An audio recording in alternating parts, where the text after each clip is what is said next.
I seen a California sunset, I seen the hills in Tennessee, I seen the beaches down in Florida, I seen in Georgia evergreens, I seen a blue sky in Kentucky, I seen Colorado Springs, but none of those things are pretty as you.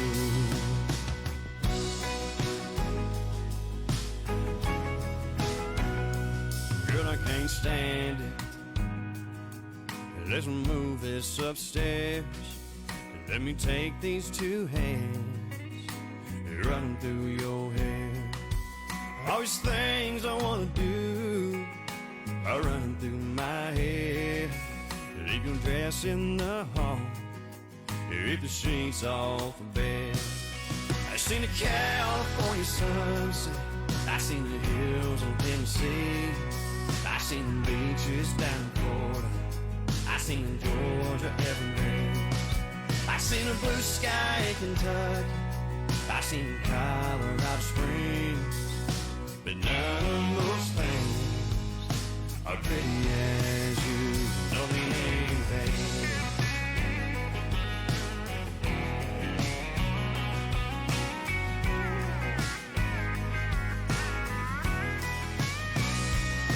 I seen a California sunset, I seen the hills in Tennessee, I seen the beaches down in Florida, I seen Georgia evergreens, I seen a blue sky in Kentucky, I seen Colorado Springs, but none of those things are pretty as you. Girl, none of those things are pretty as you, no.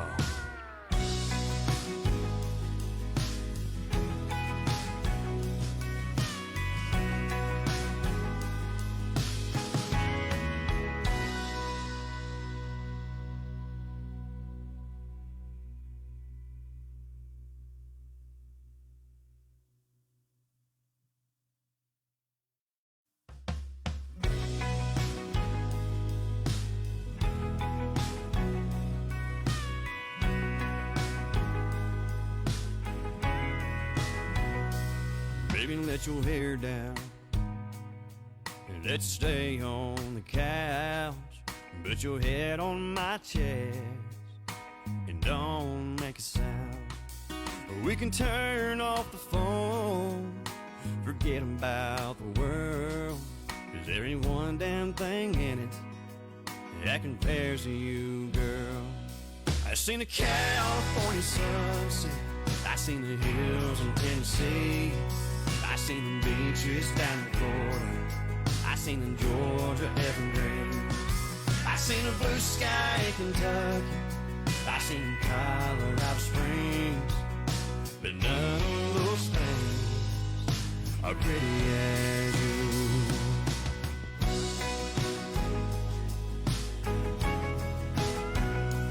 Girl, I can't stand it. Let's move this upstairs. Let me take these two hands, run through your hair. All these things I wanna do are running through my head. Leave your dress in the hall, rip the sheets off the bed. I seen a California sunset, I seen the hills in Tennessee, I seen the beaches down in Florida, I seen in Georgia evergreens, I seen a blue sky in Kentucky, I seen Colorado Springs, but none of those things are pretty as you. No, they ain't bad.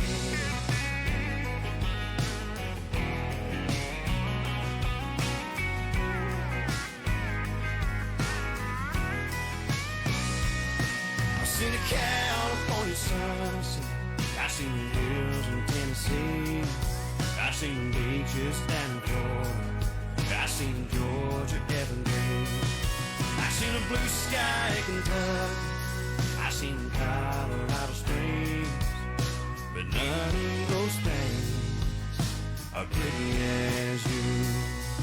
Girl, none of those things are pretty as you know.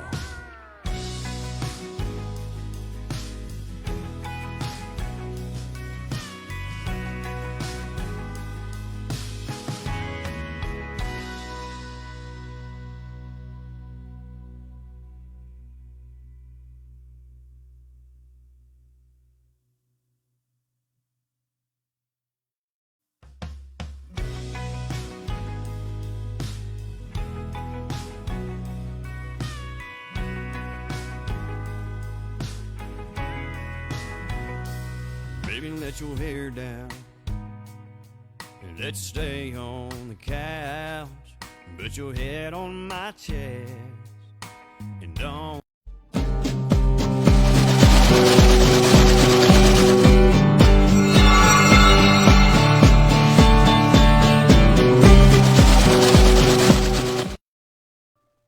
And 5, 4, 3, 2, 1.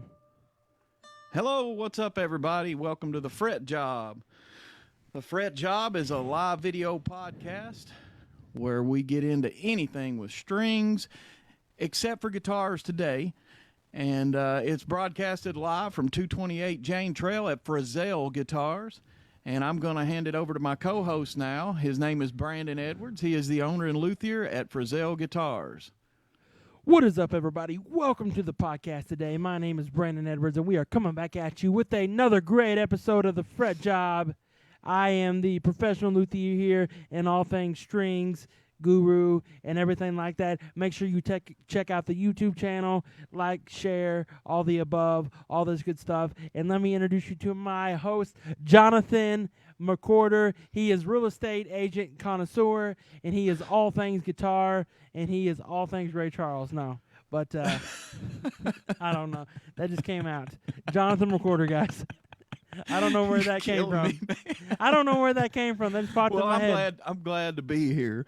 But yeah, I don't know what's going on with my co-host. Okay, here's what's going on. Me and Jonathan are from Kentucky, so we're automatically crazy. Anyway, we got a good episode for you today. We're going to change it up a little bit, quite a bit today, really. We're not going to do the traditional talk about guitars, the whole episode thing. We're going to talk about some different instruments, but I'm going to let Brandon tell you a little bit more about the topic. All right, so we got a great. And that's like 10 greats, he said there. So we're going to be talking about all things stringed but non-guitar. So we're going to be talking about violins, mandolins. We're going to be talking about ukuleles. And we're going to be taking it back down. And we're also going to be talking about banjos. Not banjos, banjos. All right. So mandolin, man, look, you know, that's one of the instruments that it's kind of like one of them things I've always wanted to play mandolin, but I've never really dedicated the time to become proficient at it at all. I've learned a few chords and I've had a few mandolins, but I love them, man. I think they sound great. You know, Brandon plays them a little bit more than I do, so he can tell you a little bit more about his little journey with playing mandolin. So my journey with folk instruments or mandolin in general is I was at home one day, no joke. This is when I lived in Tennessee when I really started getting into wanting a mandolin real bad. I was at my apartment one day and I was on my computer and there was a video at Daryl Hall's house, and this was called Daryl's House. I'm sure you know what that is, those of you that know. Oh yeah, I love that show, man. This was Daryl's house, and at Daryl's house, this was the comeback song by Darius Rucker being played, and the guy played mandolin on there, and it sounded so incredibly beautiful and cool, and I thought, man, this is such a little tiny thing, but so cute. Yeah. And I was like, man, this is just incredibly awesome, and so I wanted one, so I got myself ended up getting myself a little mandolin A-style sort of, like, yeah. And I liked it pretty good, but then I finally worked up enough courage when I moved back to Kentucky. I got myself an actual F-style decent mandolin. And I'm like, I've never had an F-style mandolin. I've always been a fan of the A-style because I like folk instruments and I like folky music, and I always wanted to learn a different style of music than what you normally hear on mandolin. I wanted to learn that folky style of mandolin. We can thank Lloyd Lohr for the F-style. Yeah, they're beautiful, man. And I've heard some F-style mandolins that sound so good, man. I mean, there's some classic songs out there that have mandolin in them. I mean, that aren't bluegrass songs, kind of like REM. And I was going to mention, we're also going to talk about dulcimers. and we're going to give a tribute to one of the greats. I've got a couple here that I'll show. Yeah. And we're not going to spoil anything about the great, but we'll talk about that. Those of you that know dulcimers, you'll know who we're talking about. Yeah. Absolutely. And not just dulcimers, not just mandolins, not just ukuleles. We'll mention some other folky instruments that are honorable mentions, kind of like the sitar and stuff like that. There's a lot of just crazy world instruments out there that are real interesting, man. Let's talk about some of the differences in mandolin and guitar, man, like the tunings and.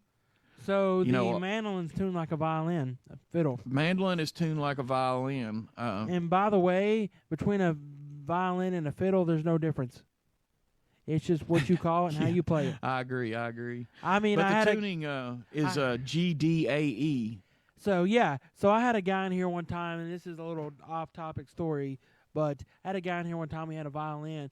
He wanted a fiddle. And I said, well, I can order you a violin. No. He said, I don't want a violin. I want a fiddle. He said, violins and fiddles are different. I want a fiddle, not a violin. The difference is the guy playing it. Yes, but it was so funny. But how this guy said that and made it out to be, it was just like incredibly insane. There's some other little instruments, like if you saw these Valier Griffins. Have you saw those? It's like a 12-string, little tiny 12-string guitar. No, I haven't. They're tuned in unison though.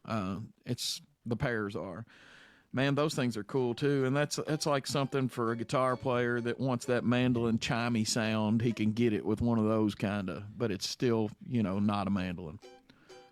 Then there's octave mandolins and mandolas. There's several different variants. So chop chords are extremely hard for me. So if anybody wants to give me lessons on the mandolin, you could hit me up at 606-669-0145. I ain't kidding about that either. Yeah. And chop chords, I'm glad you mentioned that because, mandolin's not just a lot of people associate mandolin as a lead instrument, where it's just a bunch of leads, but it's a very percussive instrument and it's a very rhythmic. It's used rhythmically just as much as it is for lead type playing. More so even. But yeah, I love the sound of them, man. I'll tell you somebody, Nickel Creek, that guy that, I forgot his name, man, the guy that plays mandolin for Nickel Creek, or he did when they were together, man, he was an awesome player. So I got a funny mandolin story for you if you don't mind. Go for it. So one time, this is a little bit off our normal subject topic here, but funny mandolin story is one time I was playing with a group of guys, and what we were doing is we were basically no vocals. We were just kind of, it was not really a jam, but like a jam on stage. We were playing, and we were all taking turns taking licks, and it was like a little bluegrass thing, and we were all playing and having a great time. Well, there was probably about 200, 300 people out all sitting in this audience out here listening. There were 6 of us. One guy was on the drums. One guy was on an upright bass. Another guy was on acoustic guitar. I was on acoustic guitar. I was on acoustic guitar, and then there was a banjo guy. There was a banjo guy and a mandolin guy. Well, the other acoustic guitar guy didn't show up yet. He was running behind. Well, the mandolin guy was hot. He could play. And he kept playing and going through the motions of it, whatnot. But he kept playing, and everybody was going wild over his mandolin playing. He was hot and wild. Well, here come this guy on stage with he had a J45. He gets out his J45, sits down, and finally gets here, and he just starts taking a lick on that guitar, and I mean, he burns it up more than that mandolin player. Well, next thing you know, that mandolin player is getting a little jealous over there. He's starting to try to burn up to compete with that guy on guitar. That guy on guitar not paying attention, don't really care. Well, everybody finally just starts standing up clapping for the guy on guitar. And that's awesome. And they're just really, the mandolin guy throws his pick on the ground and walks out. That's awesome. I'll tell you there's a good video on YouTube, and I've actually watched some reaction videos that some content creators have done to this video, but it's Tony Rice and his band playing Freeborn Man, and oh my gosh, man, they trade licks through that, and it is a stellar bluegrass performance. Go check out Daryl Hall, Daryl's House, Darius Rucker comeback song, and listen to Mandolin on that. You will not be disappointed. I've seen it probably. I've seen all the Daryl's House.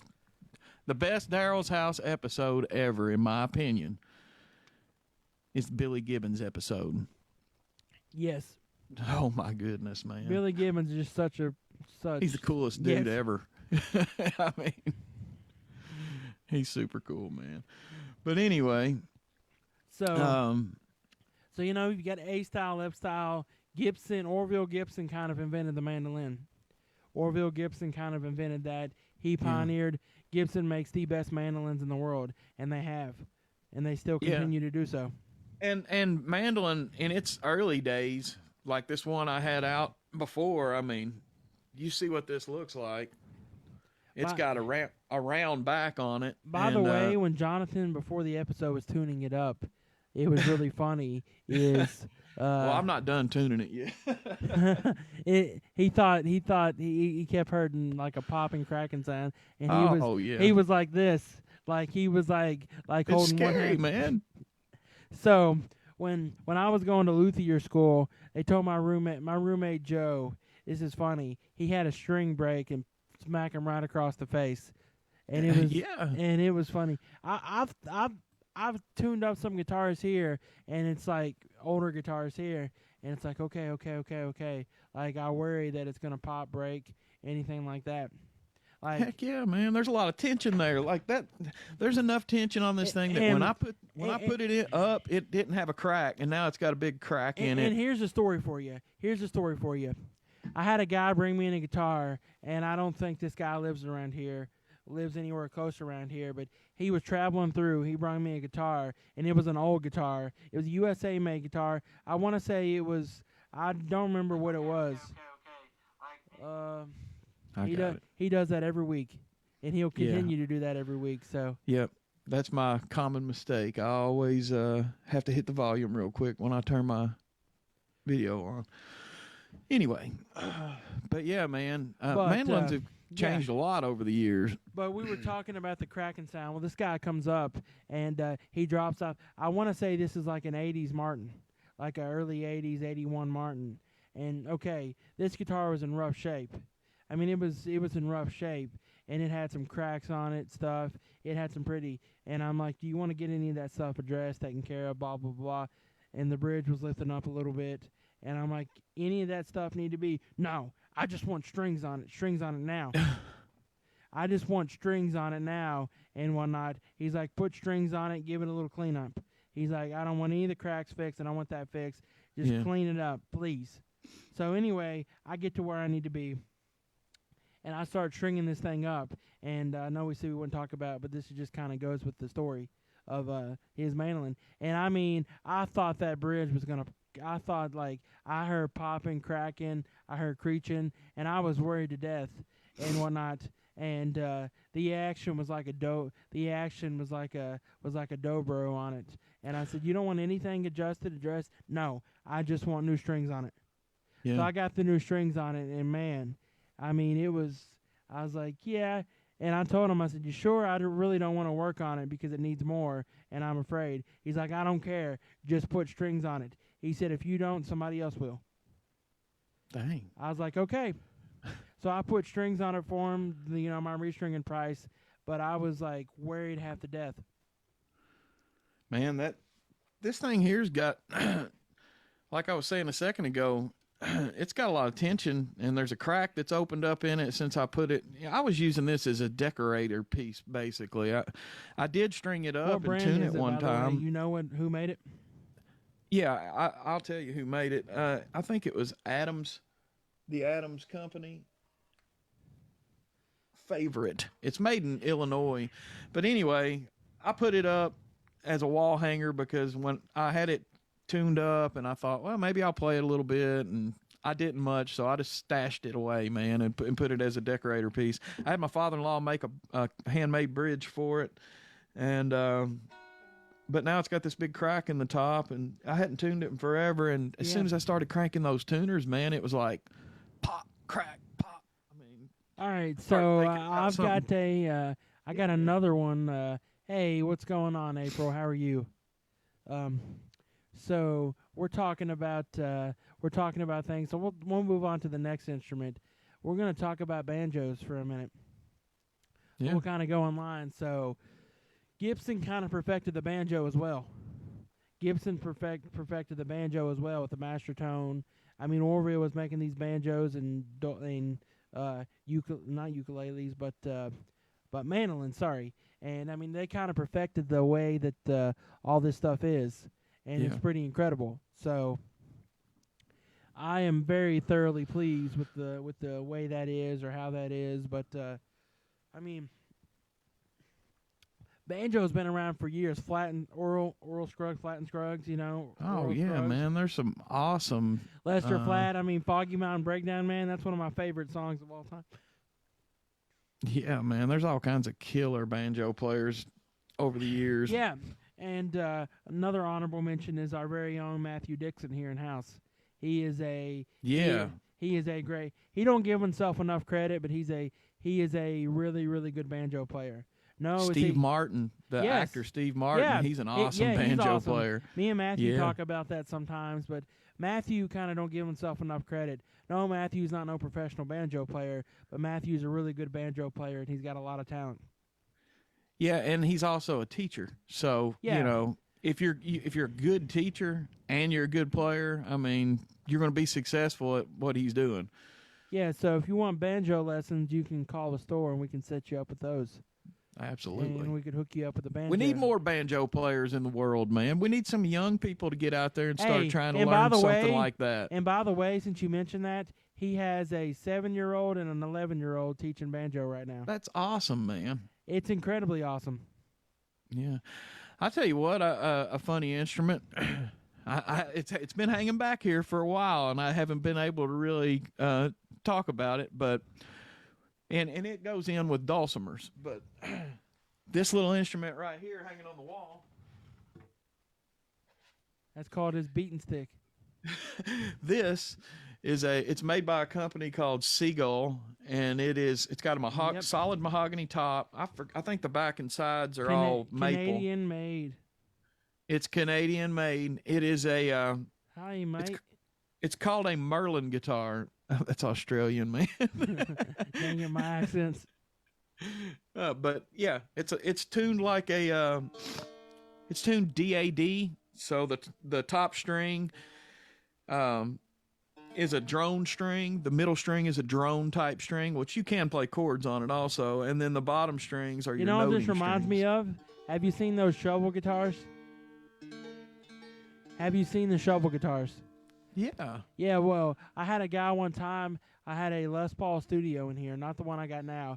I had just a normal Les Paul Studio in here for sale.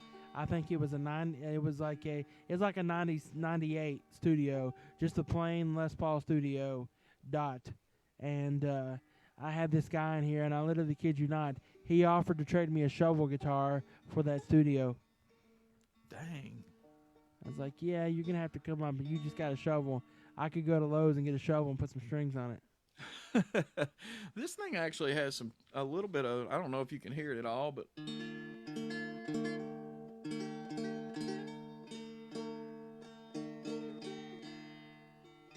that's kind of got like a sitar sound. It's a dulcimer, basically, is what it is.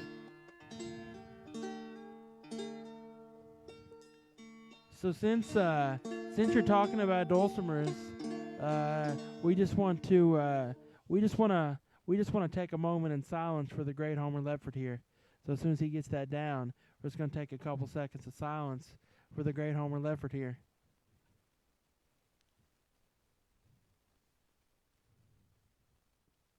Yeah, man. Now let me tell you about who Homer Ledford is.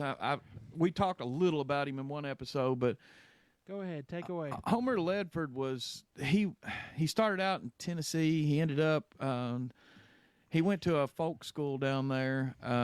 and he taught at a folk school down there. But he is a dulcimer maker. He's made thousands of dulcimers. He's passed away now.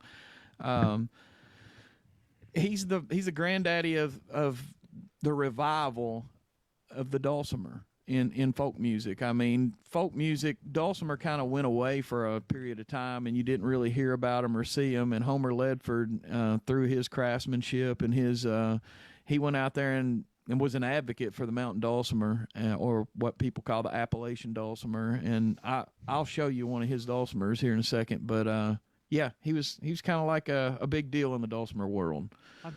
Let me tell you another unsung hero in the dulcimer world right now, and I'm going to mention him. He's another unsung hero to me, and he's trying to bring the mountain dulcimer back and carry on Homer Ledford's legacy. Is Paul Rice? Oh yeah, I'm going to give Paul credit. Paul just takes his craftsmanship. We sell Paul Rice dulcimers in here. I'm staring at one as we speak. Yeah, but I'm happy and proud to carry local Paul Rice dulcimers in here because, hey, that supports our local guys around here, and that says, hey, that is pure Lincoln County, pure Central Kentucky, and pure Kentucky craftsmanship right there. Yeah, you want to show them that Paul Rice?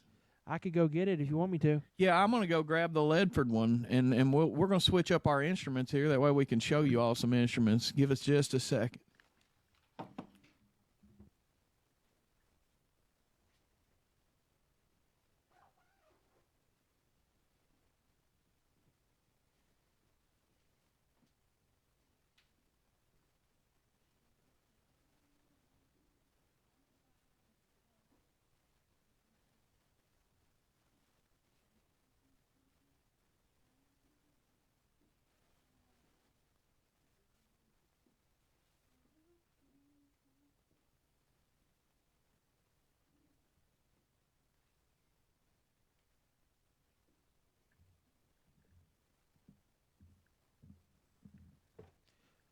Awesome. All right, so we have got this beautiful, beautiful, beautiful, gorgeous Paul Rice dulcimer here. Look at the back of this thing. I mean, look at the craftsmanship. Besides his economy tuners he went with. My only thing is I'd switch out these tuners. Yeah. What's that one made out of? I think it's made out of walnut. Walnut. Yeah, I've got one here that's. So that's an example of a Paul Rice. You can show the headstock styles and stuff like, square headstock. This is a Ledford. This is a Homer C. Ledford. And if you notice the thumbnail, we got a Homer Ledford in the thumbnail. Okay. This one actually is the second one I got. The first one I got, it's downstairs. But anyway, this one's actually got. How many fine Ledfords tuners. do you have? I've got 2 Homer Ledfords. This one's actually got, it's hard to see them, fine tuners on it, like a violin. It's got a scrolled headstock. He hand makes these tuners, hand carves these tuners. They are friction tuners. They're very hard to tune with, but they're the original type thing. You know, it's like a violin.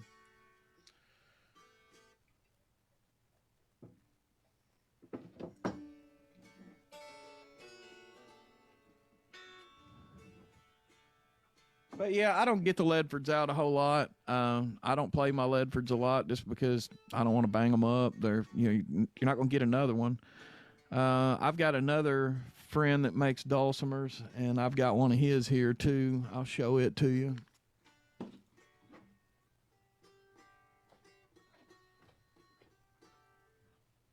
I don't play the dulcimer, but I'm,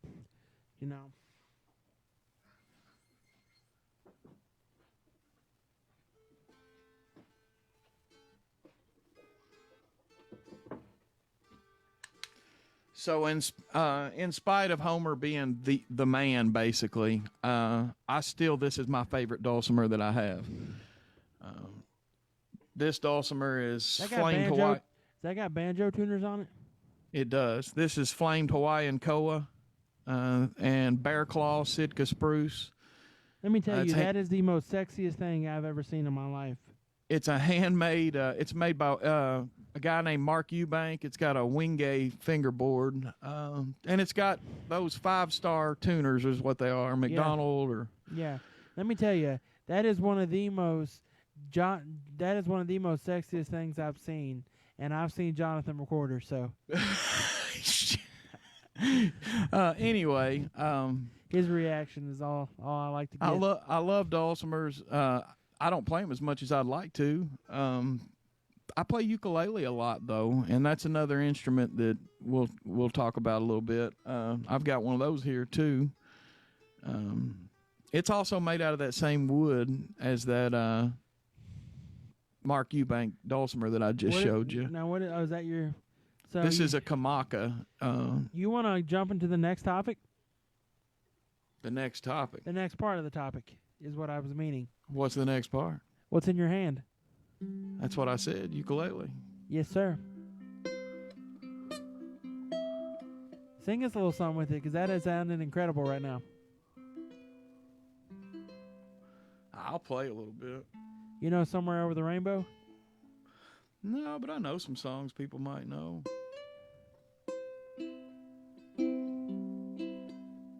That sounds incredibly beautiful right now through that microphone.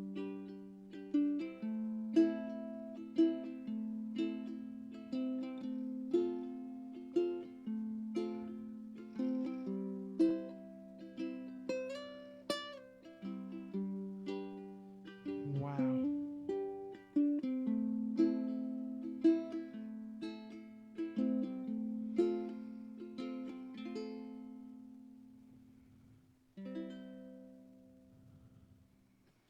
But yeah, anyway, I fell in love with these things a long time ago. This is, if I'm not playing guitar, I'm playing one of these. And I've got 2 or 3 different sizes of them, and I love them, man. They're chromatically fretted, so you can actually play any chords on them you want to play. It's not limited. A dulcimer is diatonically fretted. Now, I watched a guy play blues on a dulcimer. Well, tell me about that. You know a little bit more. But I watched the guy play the Boogie Woogie Blues. When you see people playing blues on a dulcimer, typically they're playing a chromatically fretted dulcimer. It's got all the sharps and flats. That's what that means.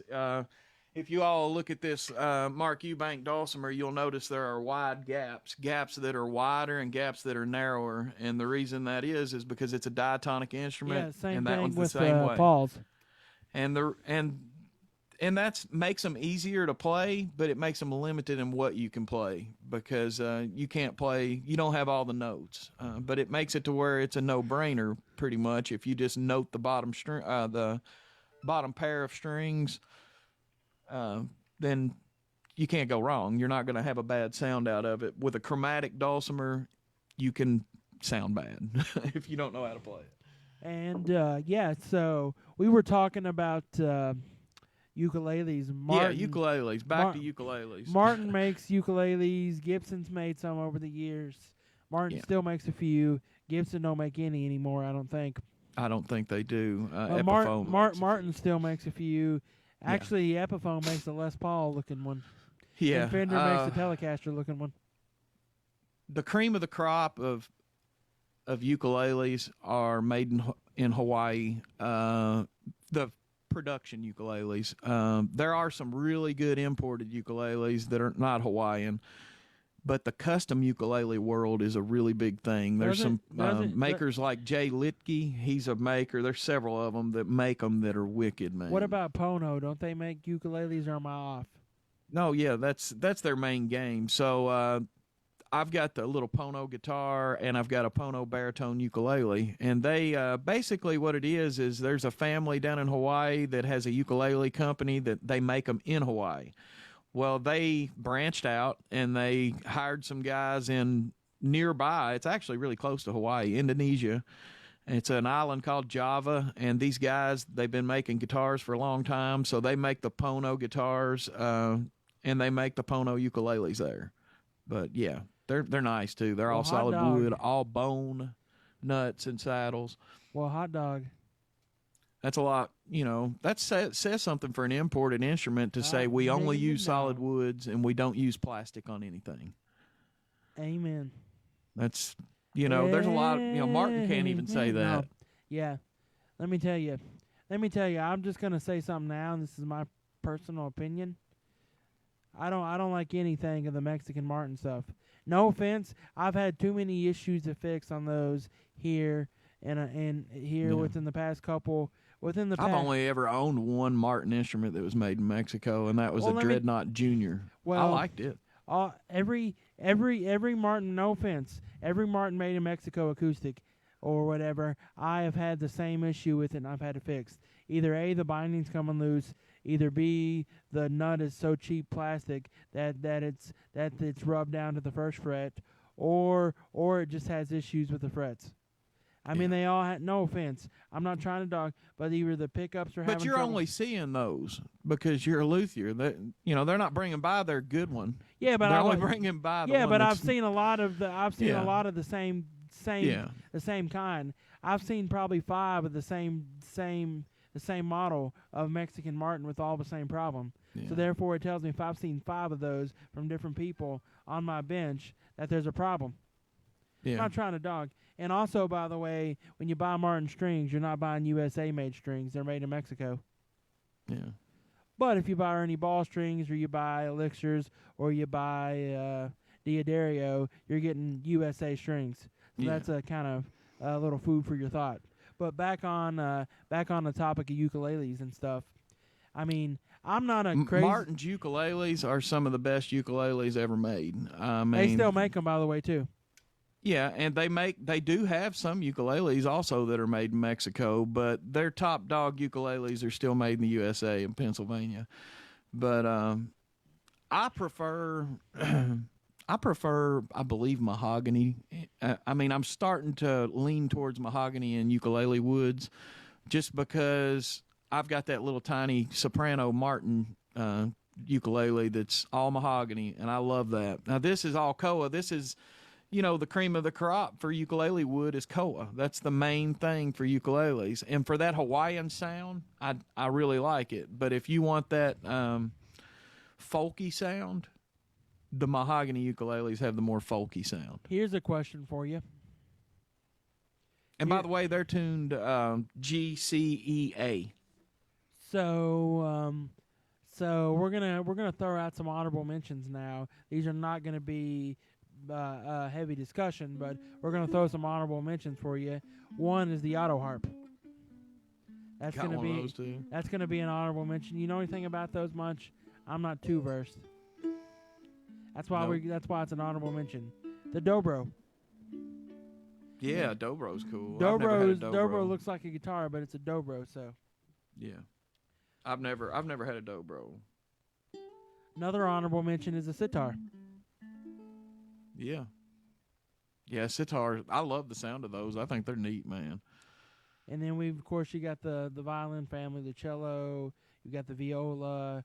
You've got the upright. There's also bass. a bowed dulcimer too. Wait, what's a bowl dulcimer? A bowed Bowed, dulcimer. oh. You play it with a bow. Okay, I thought you said bold. I was like, No, what? and the bowed dulcimers, they actually, they're it's a lot like a cello. They've got the floating bridge and everything like that, Yeah, for sure. and they sound good. And they're also diatonic, so it's easier to play them.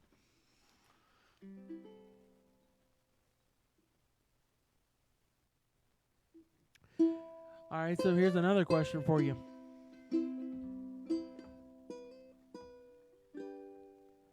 So every time I think of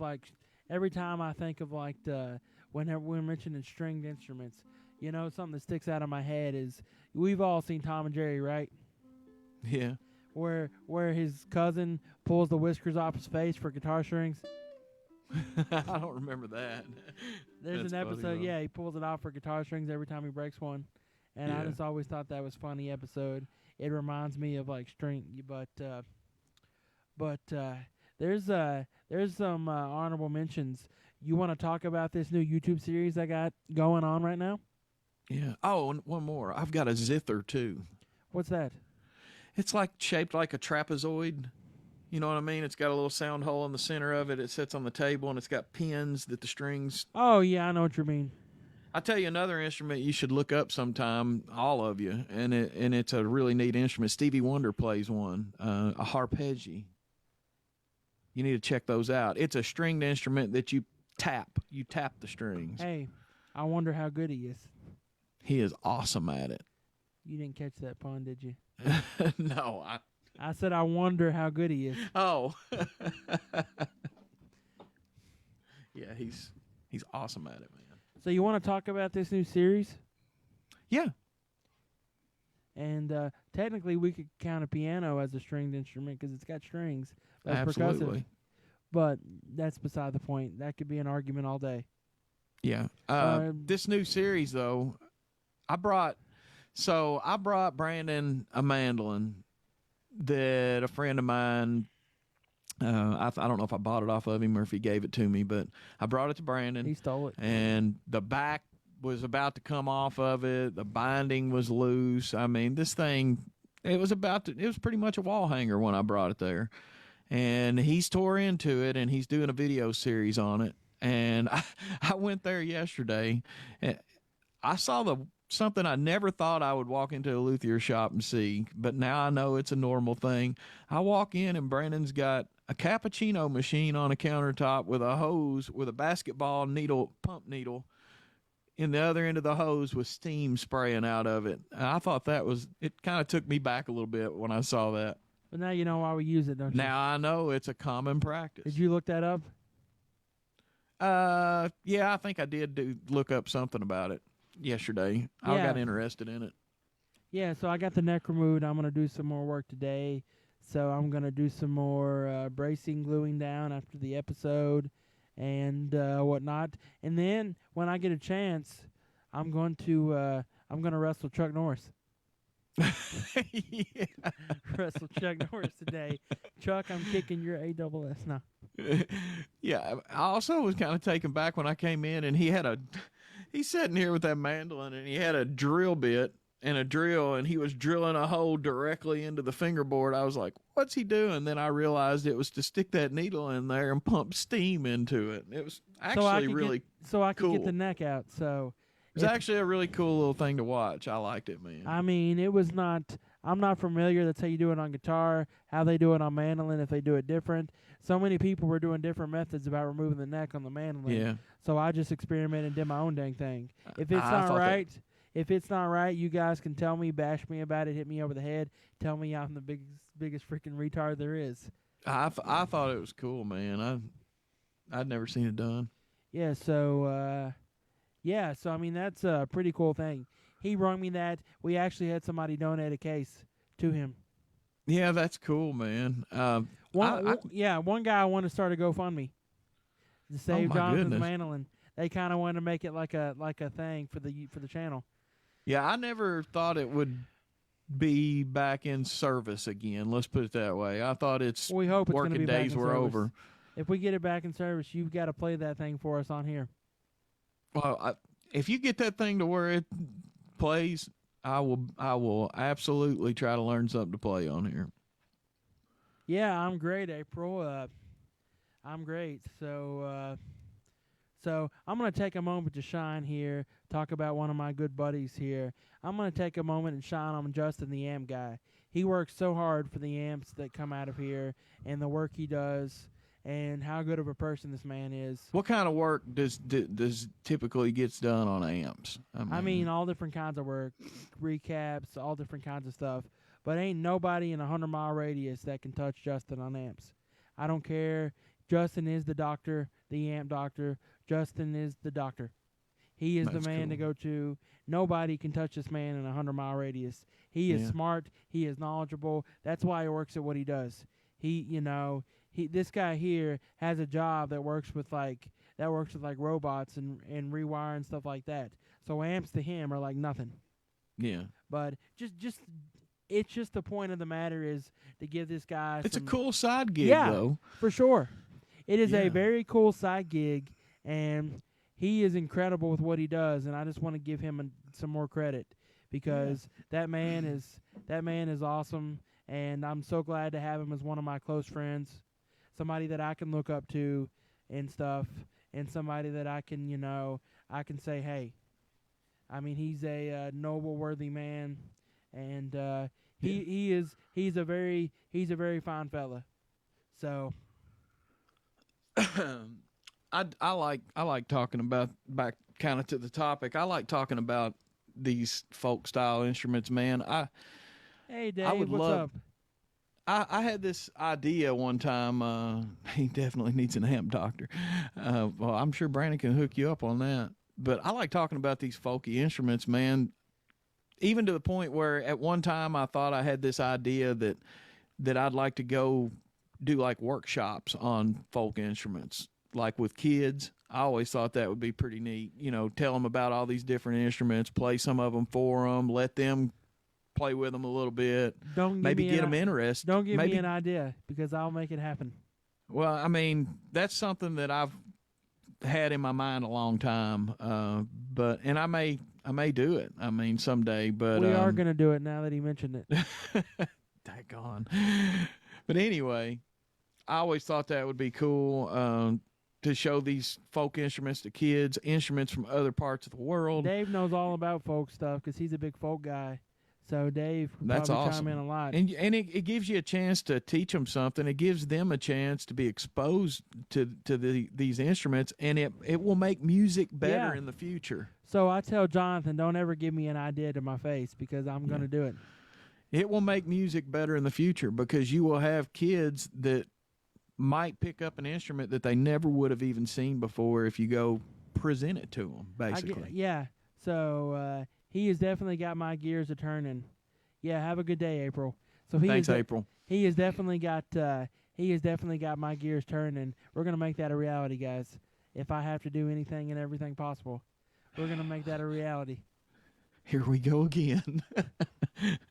That's why we're sitting here is because of his ambition. I mean, I'm just sitting in his shop, hey, there's a new guitar shop in town. I'm going to go check that out, and I'm standing in there and I'm like, it'd be cool to do like a live stream thing, man, and talk about guitars and all and music and like it wasn't 24 hours. This cat is hollering at me saying, we're going to do this, I've got it all figured out. And we did eventually start to figure it out. I'll tell you this. Is he told me after watching my buddy Jaden do videos, and here's what inspired him. He's like, man, I could have jumped on. We need to do that for real, like once a week.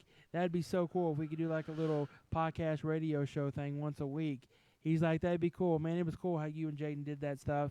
And I said, we had fun with it, man. Me and you need to do something like that. And I thought about it, and I said, there's enough of this BS. Let's just cut the baloney and go for it. Let's just go for it. Let's just dive head first. If you don't ever dive head first, you're never going to know. Yeah.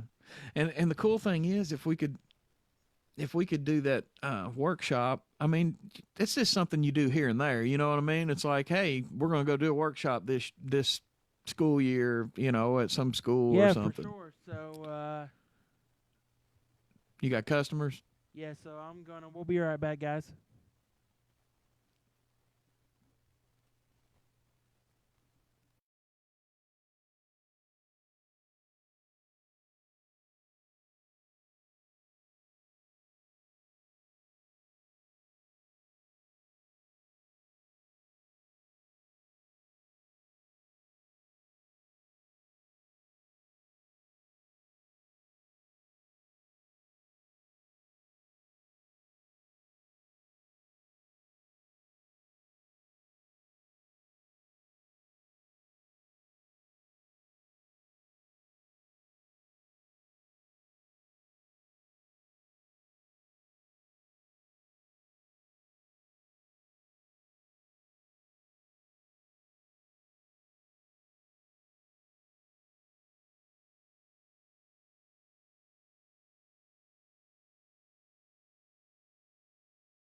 You ready?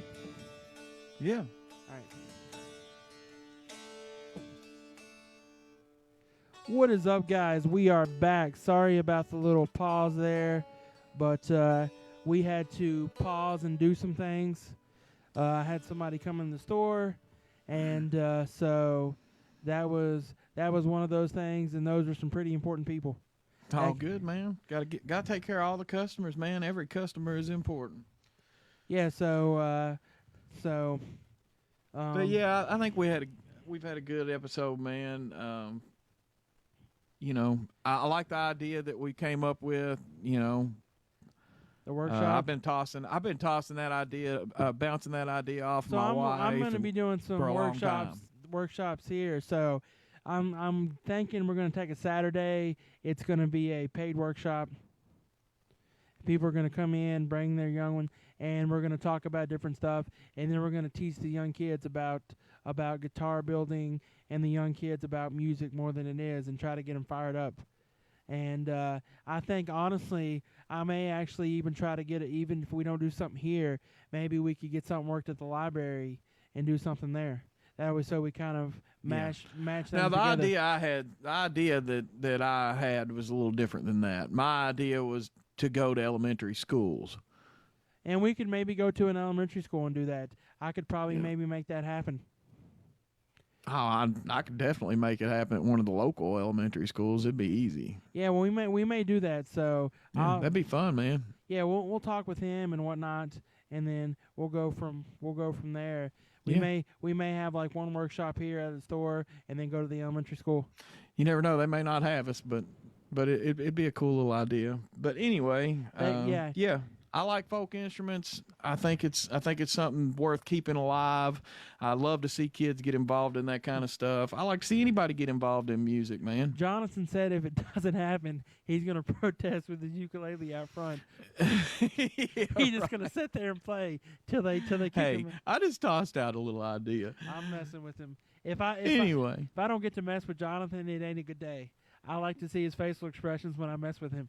That's the thing. Is he makes some of the funniest facial expressions.